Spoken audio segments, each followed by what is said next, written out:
उस रात के बाद मैं सामान्य नहीं रही। उसकी मौजूदगी मेरे कमरे से चली गई थी, लेकिन मेरे जिस्म से नहीं। हर चीज मुझे उसकी याद दिला रही थी। तकिए की सिलवटें, कमरे की खामोशी और मेरी अपनी सांसें जो अब पहले जैसी नहीं थीं। फोन फिर से बजा। इस बार कोई सवाल नहीं था, सिर्फ एक लाइन थी। अगर आज मिले तो क्या तुम खुद को रोक पाओगी? मेरी उंगलियां कांप गईं।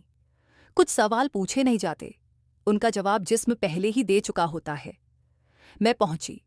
कमरा अंधेरे में था, लाइट नहीं जली, वह पहले से वहां था।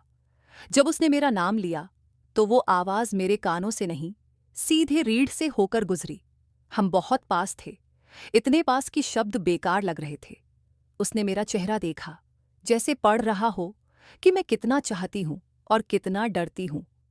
उसकी उंगलियां मेरी कलाई के पास आईं। छुआ नहीं, बस इतना करीब कि मेरी सांसें टूटने लगीं। उसने बहुत धीमे कहा, तुम्हारा शरीर मुझसे पहले जवाब दे देता है। मैंने नजर नहीं चुराई। और तुम? मैंने पूछा। वह मुस्कुराया। मैं खुद को तुम्हारे पास आकर पहचानता हूं। उसकी सांस मेरी गर्दन के पास थी। उस गर्मी में कोई जल्दबाजी नहीं थी, सिर्फ रोक कर रखने का नशा था। उसकी उंगलियां अब मेरी उंगलियों से जुड़ी थीं, धीरे, जानबूझकर, जैसे वह मुझे याद दिला रहा हो कि यह चाहत संयम से भी गहरी हो सकती है। मेरी आवाज अब फुसफुसाहट थी।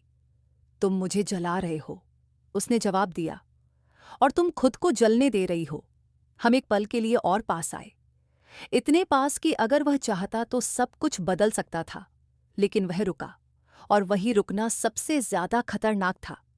उसने मेरे कान के पास कहा, असली चाहत तब शुरू होती है जब तुम चाहकर भी रुक सको।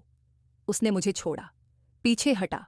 कमरा फिर से खामोश हो गया, लेकिन अब यह खामोशी शांत नहीं थी, यह भूखी थी।